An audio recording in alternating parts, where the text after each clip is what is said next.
Tuwing umaga, isang mabait na waitress ang tumutulong sa isang matandang lalaki sa isang lokal na kafe.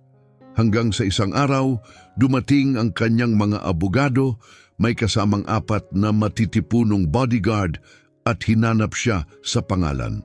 Eksaktong alas 8:47 nang tumunog ang kampanilya sa itaas ng pinto ng Cafe Aurora.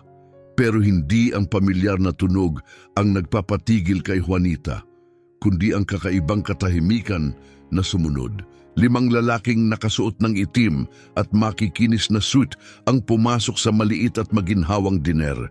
Napakatindi ng tensyon sa loob, tila nawala pati ang tunog ng pinipritong pagkain sa kusina. Si Juanita Santos, 29, ay naglilinis ng mesa nang mapatingin siya, at ang kanyang nakita ay hinding-hindi niya makakalimutan. 4 na matataas at matitipunong lalaki, halatang mga bodyguard, ang nakapaligid sa isang matandang lalaking may uban at may dalang mamahaling leather na aktong kahon. Inikot ng lalaki ang kanyang paningin sa buong lugar hanggang sa tumama ito kay Juanita. "Ikaw ba si Ginang Juanita Santos?" Tanong niya habang papalapit. Tumibok ng mabilis ang puso ni Juanita.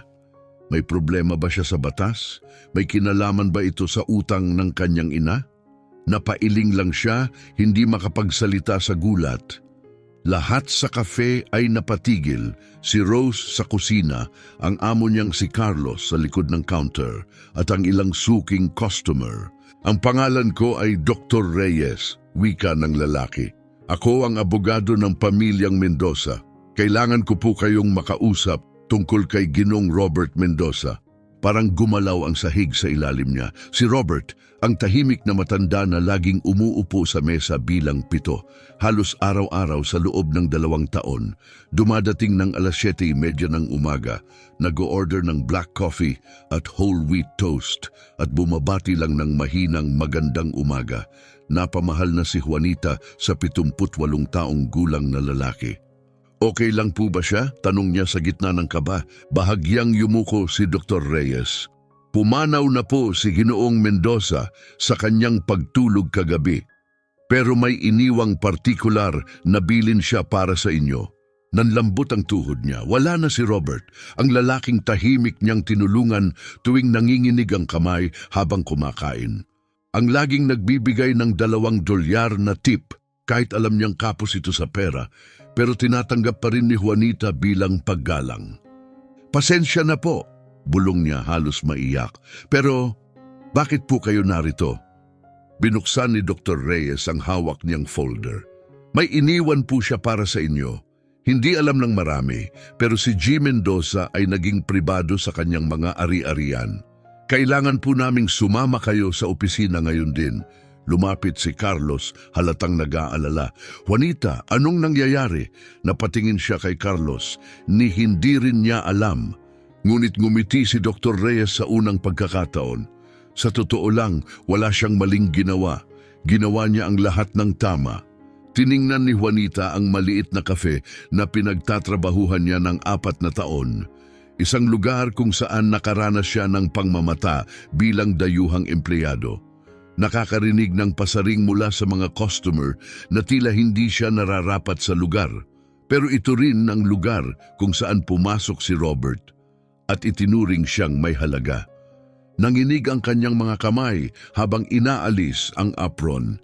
Hindi niya alam na ang susunod na mga sandali ay magbabago sa buong takbo ng kanyang buhay. Dahil si Robert Mendoza ay hindi basta matandang nag-iisa lang, at malapit nang matutunan ng kanyang mayamang pamilya na ang pagmamaliit sa isang waitress ay ang pinakamalaking pagkakamali nila. Sa opisina ni Dr. Reyes, matatagpuan ito sa isang mataas na gusali sa gitna ng financial district. Mula sa marmol na sahig hanggang sa mamahaling kahoy na dingding, lahat ay sumisigaw ng karangyaan. Ang tanawin sa bintana ay mas mahal pa kaysa sa kita ni Juanita sa 1 taon. Naramdaman niyang wala siya sa lugar habang tumapak ang kanyang luma at kupas na sapatos sa malinis na sahig. "Dito po, Ginong Santos," sabi ni Dr. Reyes. Pinapasok siya sa isang malaking silid kung saan may 3 taong nakaupo na. At nang makita sila ni Juanita, alam niya agad mga taong ayaw siyang naroon, noon at kailanman.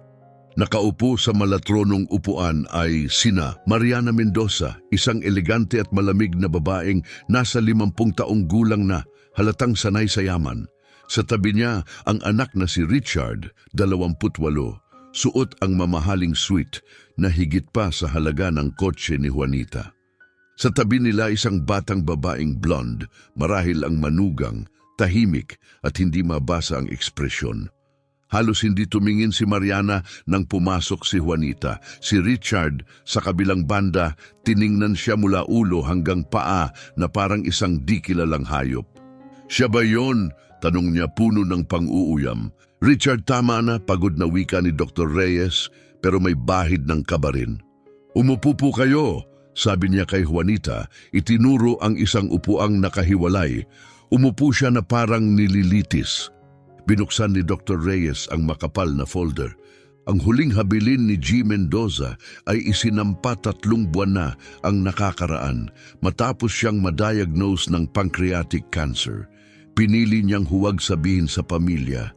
Umisbid si Mariana. Ganyan talaga si Papa, laging may drama. Hindi nagpahalata si Dr. Reyes. May malinaw po siyang bilin kung paano babasahin ang testamento.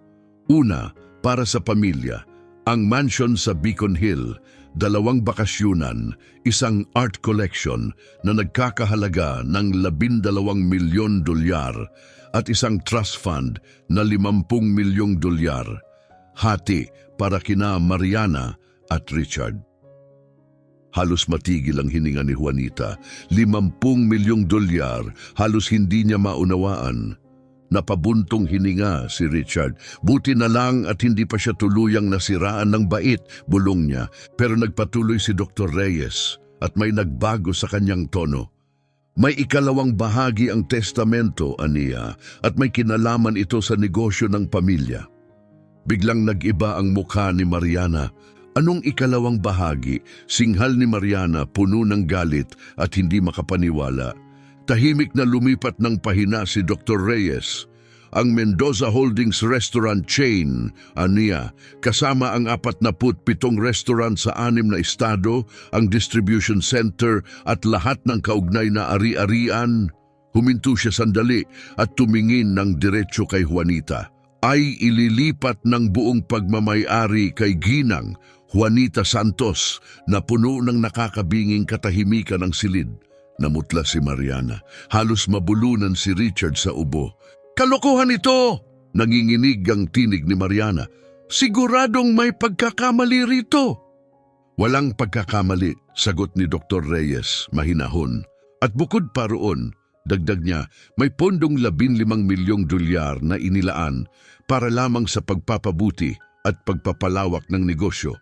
May buong kapangyarihan si Genghis Santos sa paggamit ng pondong yon." Sumabog sa galit si Richard. "Ito'y kabaliwan, isa lang siyang waitress, ni hindi niya kilala ang lolo ko." Sa unang pagkakataon mula nang pumasok siya sa silid, nagkaroon ng lakas si Juanita upang magsalita. Matatag ang kanyang tinig. "Kilala ko si Robert araw-araw sa loob ng 2 taon. Robert," ulit ni Mariana, may halakhak na mapanukso. "Tinatawag mo siyang sa unang pangalan niya. Akala mo kung sino kang kaibigan." "Magkaibigan kami," matatag na sagot ni Juanita. "Kuwinento niya sa akin ang mga paborito niyang libro, ang pangungulila niya sa yumaong asawa. Tungkol sa ano?" Singit ni Richard, nakahilig paabante, may mapanganib na titig. "Tungkol sa kung gaano kadaling manipulahin ang isang matandang malungkot. Tungkol sa yaman niya." Parang suntok sa sikmura ang mga salitang iyon, pero hindi natinag si Juanita. "Wala akong alam na mayaman siya. Akala ko isa lang siyang mabait na matanda na gusto ng tahimik na almusal." "Pues," singhal ni Mariana, "huwag mong palabasing inosente ka, isang dayuhang waitress sa mumurahing kafe na bigla na lang may $80 milyong. Alam mong ginagawa mo. Biglang pinatong ni Dr. Reyes ang kamay sa mesa ng malakas, dahilan upang mapatalon ang lahat. Tama na, ang bilin ni G. Mendoza ay pinal. Iniabot niya kay Juanita ang isang selyadong sobre. May iniwan din siyang personal na sulat para sa iyo. Nanginginig ang mga daliri ni Juanita habang binubuksan ito at nagsimulang basahin ng malakas.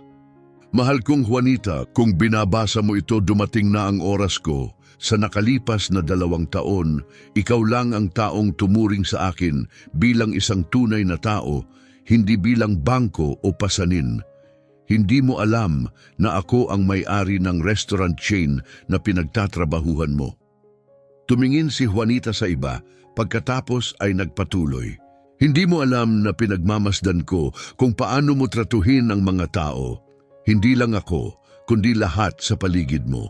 Nang magkunwari akong nahihirapan sa toast, hindi dahil hindi ko kaya, gusto ko lang makita kung totoo ang kabaitan mo.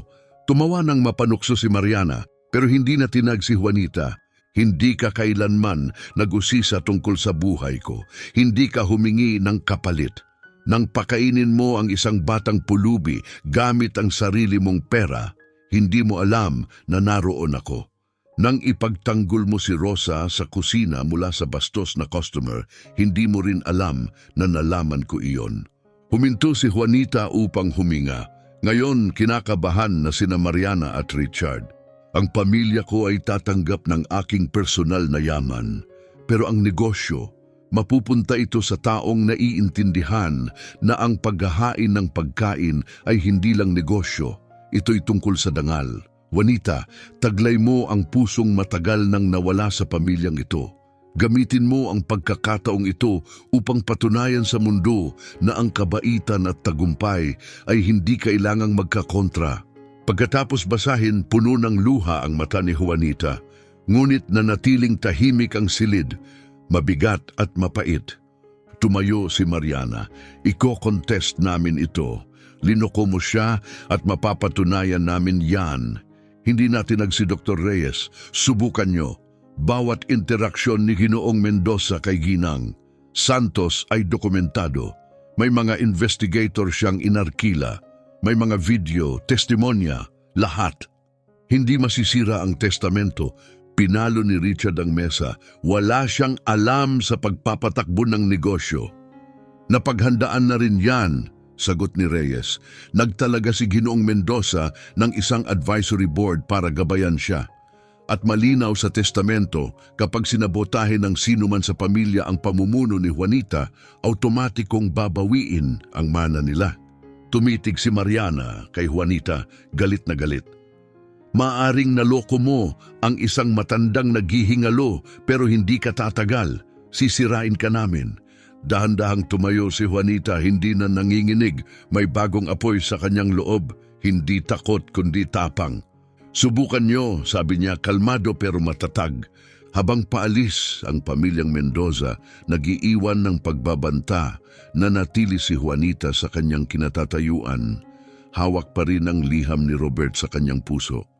Para sa kanila, isa siyang pagkakamali, isang dayuhan, isang banta, pero hindi nila alam na si Juanita ay sanay ng lumaban. Lumaki siyang pinagtatabuyan, minamaliit at pinanghihinaan, kaya ang pagiging underestimated ay hindi kahinaan para sa kanya, ito'y naging sandata. Ngayon hawak na niya ang kapangyarihan at gagamitin niya ito upang ipakita sa mundo na ang kabaitan ay hindi kailanman kahinaan, ito ang pinakamakapangyarihang puwersa. Hindi pa alam ng mga Mendoza, pero ang bawat panlalait nila ay nagsisindi lamang ng apoy na hindi nila kayang apulahin. Dahil kapag sinubukan mong durugin ang taong wala nang mawawala, binibigyan mo siya ng lahat ng dahilan para manalo. Ang susunod na 2 linggo ay tila pagkalunod sa malalim na tubig. Si Juanita ay biglang naging pinuno ng isang restaurant empire. Walang karanasan, pero may puso, likas na talino at isang matarik na landas ng pagkatuto. Samantala, ginawa ng mga Mendoza ang lahat upang ipahiya at ibagsak siya. at ang unang pulong niya sa Mendoza Holdings Headquarters. Planado upang pahiyain siya. Tinipon ni Richard ang lahat ng regional manager para sa isang espesyal na pulong. Napuno ang silid ng 15 kalalakihang puti, nasa kalagitnaang edad, nakasuot ng mamahaling suit. Lahat ay may parehong mapanghusgang tingin, maliwanag sa kanilang mga mukha. Ayaw nilang naroroon at lalong ayaw nilang makilala si Juanita. Pumasok si Juanita sa boardroom suot ang pinakamaayos na damit na mayroon siya, binili sa discount store. At agad niyang naramdaman na para siyang dayuhang pumasok sa teritoryo ng kaaway. Mga Ginoo, ani Richard puno ng pangungutya, ipinapakilala ko sa inyo ang ating bagong may-ari, Juanita Santos. Diretso mula sa... Ano nga ulit yon? Oo, pagsisilbi ng kape. Pahapyaw ang halakhakan, ngunit malinaw ang kahulugan. Lumakad si Juanita papunta sa ulo ng mesa, ang kanyang upuan sa papel, at naupo roon, binaliwala ang mga ngisi at palihim na sulyapan. Kung ganoon, Juanita, ani Richard, habang pabirong binubuklat ang folder, bilang bagong may-ari, siguro naman ay may mga revolusyonaryong ideya ka para sa ating mga restaurant. Mas malakas na kape, marahil. Muling may tumawa, huminga ng malalim si Juanita. Hindi siya papayag na patahimikin ng kayabangan nila. Sa totoo lang, panimula niya, unti-unting lumalakas ang tinig. May ilan akong napansin. Ngumiti si Richard, isang mapang akit ng ngisi. Akala niya'y nahulog na sa bitag si Juanita. Sige nga, sabay kumpas ng kamay, liwanagan mo kami. Sa nakaraang 10 araw, bumisita ako sa 7 branch natin, simulang paliwanag ni Juanita. At ito ang mga napansin ko, sa 5 sa kanila, ang karamihan sa mga Asyano at Latino nating empleyado ay naka-assign sa likod, kusina at paglilinis, habang ang mga nakaharap sa customer ay pawang puti. Tumigil ang tawanan at sa 3 sa mga branch na yon, ako mismo ang nakasaksi kung paano bastusin o maliitin ng mga manager ang mga empleyadong may kulay. Tahimik ang silid, nagbago ang timpla, at hindi lang yan, dagdag ni Juanita. Ang ating mga menu ay pare-pareho sa lahat ng lokasyon, kahit pa magkaiba ang komunidad sa bawat lugar. Sa isang branch sa downtown, ang burger ay $18, pero sa suburb branch ay $12 lamang, kahit halos pareho ang operating costs. Bubuka na sana ng bibig si Richard, pero nagpatuloy si Juanita. Tiningnan ko rin ang mga online review. May pattern. Ang pinakamasasamang reklamo ay galing sa mga lokasyong may pinakamababang kalidad ng staff, mga baguhan, walang sapat na training. Hindi iyon coincidence. Biglang nagsalita si De La Cruz, isa sa mga manager. With all due respect, miss, sabi niya, hindi ito tungkol sa politika, negosyo ito, kita ang mahalaga. Tama ka, Mr. De La Cruz, sagot ni Juanita kalmado, kaya pag-usapan natin ang numero.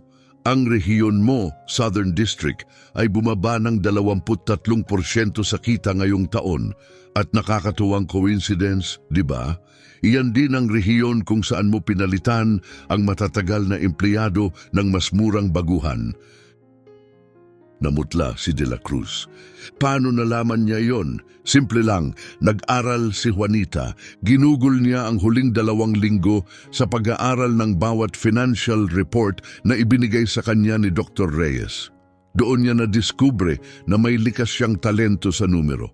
Ang mga tao ng pagtitipid sa tip, pag-aayos ng shift at pagtutustos sa maliit na sweldo ay nagsanay sa kanya sa tunay na buhay na bookkeeping. Pero hindi siya nag-iisa. Si Yuki Chun, ang Chief Financial Officer ng kumpanya sa loob ng 12 taon. Isang Asian American na babae, 45 taong gulang, henyo sa numero, ngunit laging binabaliwala para sa promosyon.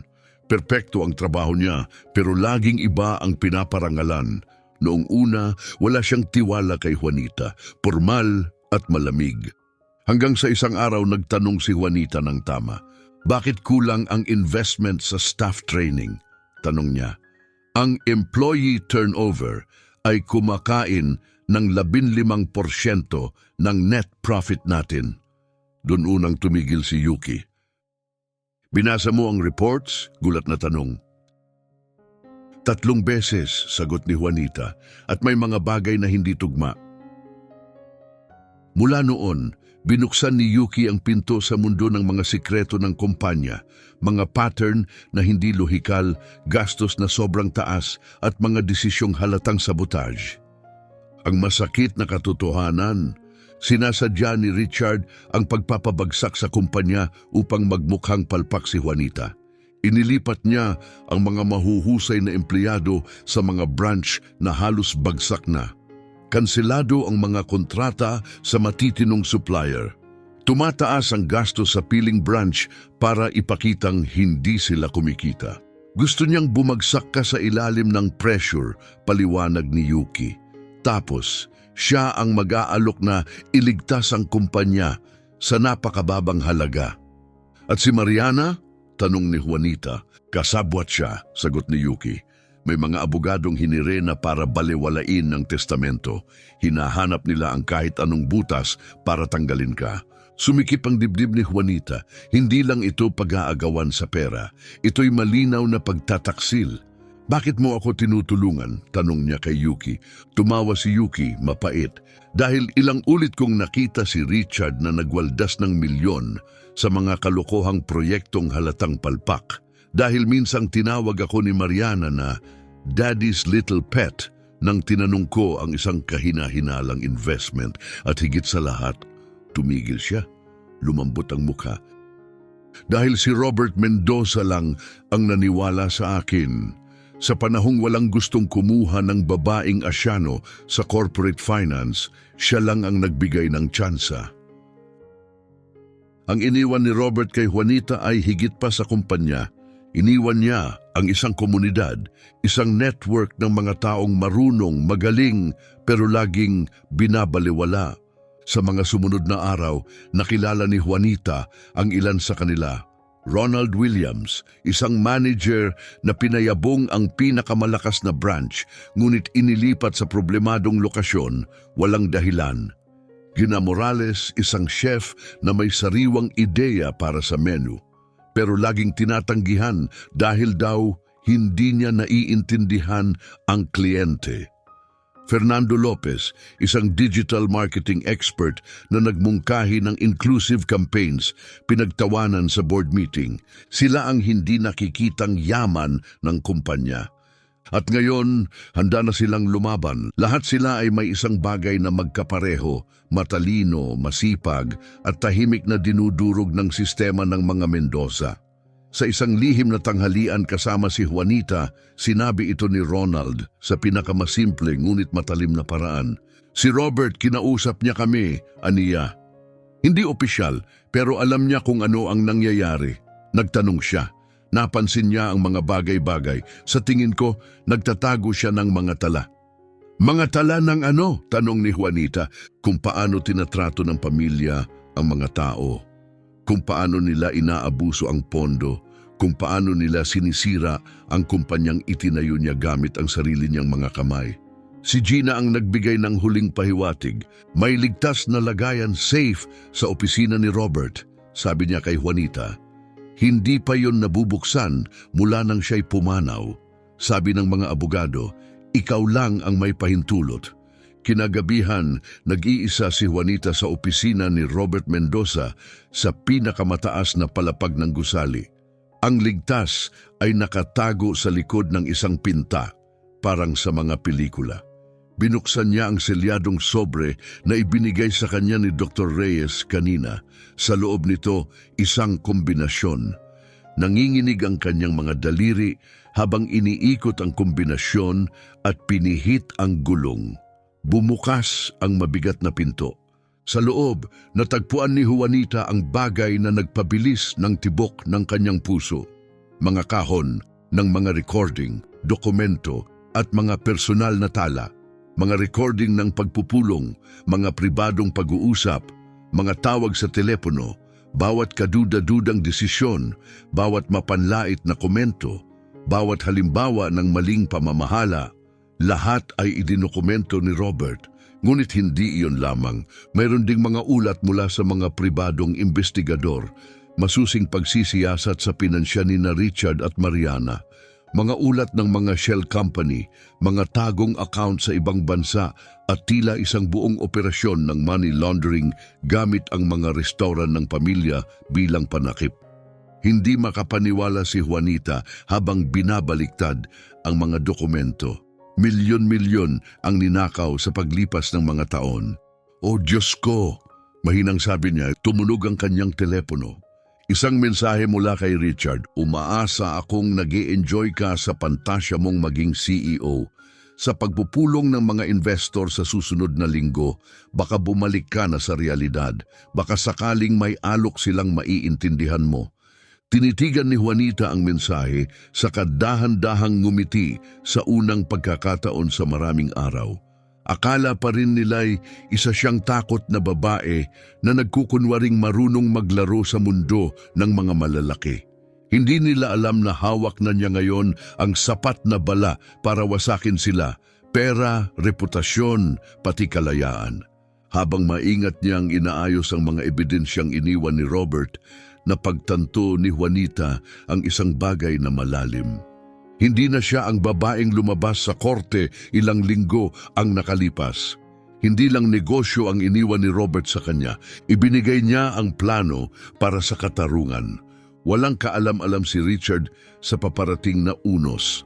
Sa loob ng 5 araw, nakatakda siyang makipagkita sa mga investor upang ipakita ang kumpanya bilang mahina, hindi mahusay na pinamumunuan at handa para sa murang bilihan.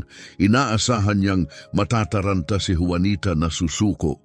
Ngunit hindi niya alam na ginugol ni Juanita ang bawat araw mula nang basahin ang testamento hindi lamang upang matutunan kung paano pamunuan ang korporasyon, kundi upang planuhin kung paano ilalantad ang mga magnanakaw nito.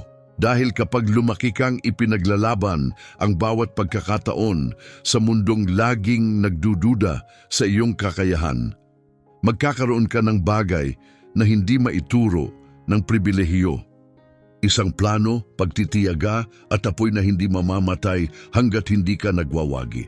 Ang tunay na panganib ay hindi maingay. Ito ay matiyaga, tahimik at naghihintay hanggang makuha nito ang lahat ng kailangan. Nakatakda ang pagpupulong ng mga investor sa 10 oras ng umaga sa 30 palapag. Isang executive lounge na pinili ni Richard para makapanindak. Mula sahig hanggang kisame, puro salamin, tanaw ang lungsod. Ang mahabang mesa ay marmol, kintab na kintab.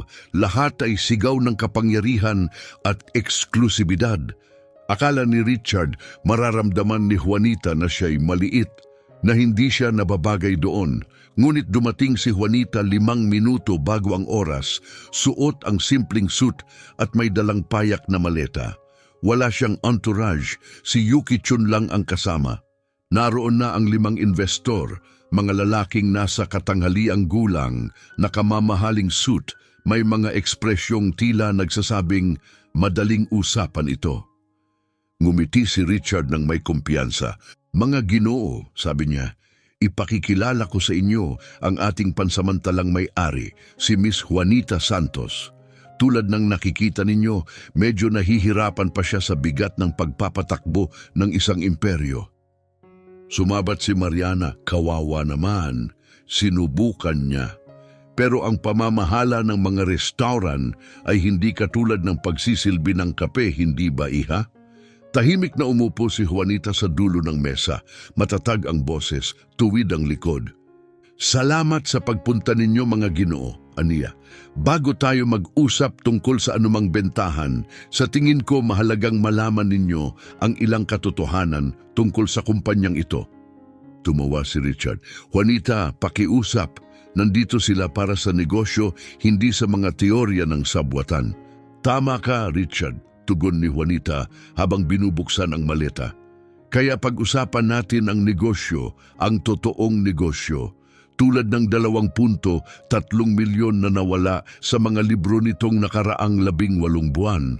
Tahimik ang lahat, namilog ang mga mata ni Richard. Wala akong alam dyan, sabi niya. Kalma lang si Juanita habang namimigay ng mga folder sa bawat investor.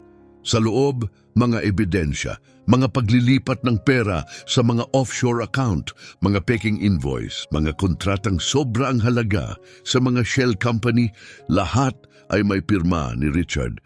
Binuklat ni G. Sanchez, ang pangunahing investor, ang mga dokumento habang humihigpit ang kanyang noo. Hindi tumutugma ang mga numerong ito sa mga ulat na ibinigay sa amin. Hindi nga, sagot ni Juanita, dahil pinalitan ng mga iyon, peke, upang itago ang pagnanakaw.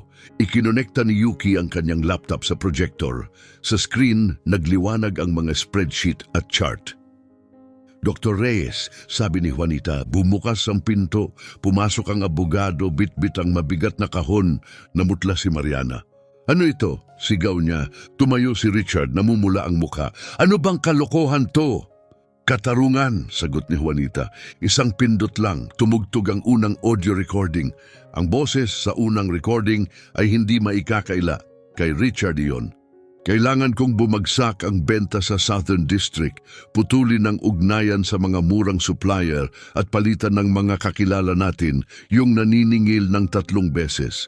Kapag nakita ng waitress na bumaba ang kita, magiging desperado siyang magbenta. Tahimik ang buong silid, ganap na katahimikan. Sinubukan ni Mariana na tumayo, ngunit mahinahong iniunat ni Dr. Reyes ang kamay sa harap niya. Manatili po kayo sa upuan. Matatag niyang sabi, may iba pa. Tumugtog ang ikalawang recording, si Mariana, inuutusan ang mga accountant na baguhin ang mga numero.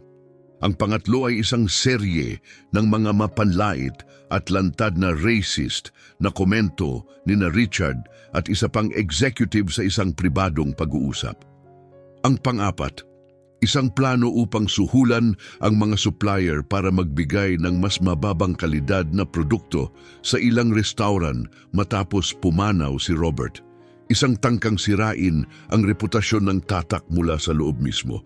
Isa sa mga investor ang napabulong, halos hindi makapaniwala. Sinabotahin ninyo ang sarili ninyong kumpanya para lang mapilit ang huwad na bentahan. Basang-basa na ng pawis ang mukha ni Richard. Yan ay labas sa konteksto. Minamanipula niya ang lahat. Konteksto? Malamig na putol ni Juanita. Ang tinig niya ay parang yelo. Anong klaseng konteksto ang magpapakatanggap dito? Ipinakita ng projektor ang kuha ng CCTV mula sa loob ng opisina. Si Richard, malinaw na nakuhanan habang sinisira ang mga dokumento 3 araw matapos mamatay si Robert. Sunugin lahat, maririnig niyang sabi. Hindi pwedeng makita ng batang iyon ang totoong mga numero. Nawala sa sarili si Mariana. Nirecord mo ang mga pribadong pag-uusap. Illegal yon. Ngunit sumagot si Dr. Reyes bago pa makapagsalita si Juanita. Sa katunayan, lahat ng recording ay ginawa ni Ginoong Robert Mendoza sa sarili niyang opisina, sa sarili niyang pag-aari. May buong karapatan siya ayon sa batas na idokumento ang mga nangyayari roon. Lumingas siya sa paligid ng mesa. Pinaghihinalaan niyang ninanakawan ninyo siya. At ngayon, may ebidensya na kami. Nagkatingginan ng mga investor. Tumayo si Ginoong Sanchez, ang pinuno ng grupo. Mga Ginoo, sabi niya, sa tingin ko'y pare-pareho ang saloobin natin. Hindi na kami interesado sa isang kumpanyang may kinalaman sa krimen sa pananalapi. Hintay, sigaw ni Richard, halos pasigaw sa takot. Nagsisinungaling siya, isa lang siyang mapanlinlang. Mapanlinlang na ano, Richard? Tanong ni Juanita, tumatayo na rin. Matatag ang boses, diretso ang tingin. Sige, sabihin mo sa mga kagalang-galang na lalaking ito kung ano talaga ang tingin mo sa akin. Nanganga si Richard ngunit walang lumabas na salita. Dahil anuman ang sabihin niya, magpapatunay lamang sa katotohanang narinig na ng lahat. Humarap si Juanita sa mga investor. Tulad ng nakikita ninyo, mga Ginoo, hindi kakulangan ng pamumuno ang problema, sabotahe ang dahilan. At ngayong natanggal na ang kanser na iyon, ipinapakita ng aming 5 taong projection ang 300% pagtaas ng kita. Ipinakita ni Yuki sa projector ang mga tunay na financial report. Malinis, malinaw, totoo. Nagpatuloy si Juanita. Kaya hindi ko ibebenta ang kumpanya, pero may alok ako. Ngumiti siya, isang kalmadong ngiti na nagpatras kay Richard. Bibilhin ko ang mga bahagi ninyo, $5 milyong bawat isa. Napasinghap si Mariana. Katawa-tawa, ang mana namin ay halagang 50 milyon. Dati, sagot ni Dr. Reyes, bago ang pandaraya, ang investigasyong kriminal at ang pagsabog ng balita sa media. Ngayon, ang bahagi ninyo ay isang pananagutan. Binuksan ni Juanita ang huling silyadong sobre at tungkol sa media, anya, na ipadala na ang mga kopya ng ebidensya sa FBI, sa IRS at sa New York Times. Lalabas ang kwento bukas ng umaga. Namula si Richard sa galit. Hindi mo pwedeng gawin ito. Pamilya tayo. Napatawa si Juanita, isang malamig, walang halong saya na tawa. Pamilya? Ang pamilya ay hindi sumisira ng pamana dahil sa kasakiman. Hindi nagnanakaw ang pamilya at lalong hindi tinatawag ang isang tao na batang babae kapag akala nila'y walang nakikinig. Baluktot ang mukha ni Mariana sa galit. Maaring may mga recording ka pero walang tatanggap sa katulad mong mamuno sa isang tunay na negosyo. Hindi ka nababagay sa mundong ito. Tumingin si Juanita sa paligid, sa mga investor na ngayoy humahanga sa kanya, kay Yuki na nakangiting may pagmamalaki at kay Dr. Reyes na tahimik ngunit may ibig sabihin ang tango. Tama ka Mariana, sabi niya, hindi ako nababagay sa mundong iyon. Nabibilang ako sa mundong pinahahalagahan ang integridad kaysa sa mana, kung saan mas nangingibabaw ang kakayahan at malasakit kaysa sa korupsyon at koneksyon. Sa mundong ang respeto ay pinagtatrabahuhan, hindi minamana. Tumigil siya saglit, hawak ang katahimikan na parang isang konduktor. Kaya ako magtatagumpay sa lugar na kayo'y nabigo. Lumapit si Ginoong Sanchez at iniabot ang kanyang kamay. Binibining Santos, sabi niya ng may paggalang, isang karangalan ng makipagnegosyo sa tulad ninyo. Kapag handa na kayong palawakin pa ito, tawagan ninyo kami. Nagbago ang ihip ng hangin sa silid. Ang mga investor ngayon ay nakapaligid kay Juanita, nakikipagkamay, nag-aalok ng mga pagpupulong. Habang sina Richard at Mariana ay nakatayo sa gilid, ganap na walang pinapansin. Tahimik na tinipon ng mag-asawang Mendoza ang kanilang mga gamit, pinupunit ng kahihiyan. Sa pinto, muling lumingon si Mariana, mapait at puno ng galit. Hindi magtatagal ito, babagsak ka rin. At kapag nangyari iyon, wala ni isang tutulong sa iyo. Hindi kumurap si Juanita. Mariana, anya, ibinigay mo na sa akin ang pinakamakapangyarihang regalo sa lahat, ang pagmamaliit. Tahimik ngunit matatag ang kanyang tinig. Ibinigay mo sa akin ang oras, ang espasyo, ang pagkakataon para patunayan kung ano ang kaya kong gawin. At iyon lang ang kailanman kong kailangan. Matapos umalis ang lahat, nanatiling mag-isa si Juanita sa silid ng pagpupulong. Tahimik siyang nakatayo, nakatanaw sa malawak na bintana kung saan matatanaw ang lungsod, isang tanawing masasabi niyang kanya na ngayon. Ipinamana sa kanya ni Robert, hindi lang isang imperyo ng negosyo. Ibinigay niya ang isang plano, isang paraan upang gawing lakas ang sakit, pagtatangi at pangmamaliit. Ngunit alam ni Juanita na hindi pa ito ang katapusan ng kanyang kwento. Dahil kapag hinamon mo ang mga taong sanay sa kapangyarihan, bihira silang sumuko ng tahimik. Ang hindi alam ng mga Mendoza ay nagsisimula pa lamang ang kanilang pagbagsak at ang pagharap nila sa publiko ay magiging mas marahas, mas walang awa at mas permanente kaysa sa anumang nangyari sa silid na iyon. Lumipas ang mga buwan. Si Juanita Santos ay nakatayo ngayon sa pabalat ng Forbes magazine, tinaguriang Breakthrough Businesswoman of the Year. Sa ilalim ng kanyang pamumuno, naging pinakamatagumpay na chain ng restaurant sa rehiyon ang Mendoza Holdings. 23 bagong sangay ang nabuksan sa record na panahon. Isang makasaysayang programa para sa diversity and inclusion ang naging pambansang modelo. At ang kasiyahan ng mga empleyado ay umabot sa pinakamataas na antas sa kasaysayan ng kumpanya. At ang mga Mendoza, si Richard, na dating arugante at tila untouchable, ay nagtatrabaho na ngayon bilang isang sales clerk sa department store matapos masibak sa 3 kumpanya dahil sa kawalan ng disiplina at paggalang. Si Mariana, nawala na ang yaman at kapangyarihan, ay nagbebenta ng insurance sa telepono upang makabayad sa mga utang. Ang dating marangyang mansyon ay halos maipangako na sa bangko. Samantala, si Juanita ay nakatayo sa grand opening ng bagong flagship restaurant ng Mendoza sa downtown. Suot ang isang elegante ngunit payak na suite, hawak ang pilak na gunting. Kumukutitap ang mga kamera, umuugong ang palakpakan. Ngunit bago niya putulin ang laso, humarap siya sa nakapaskil na larawan ni Robert Mendoza.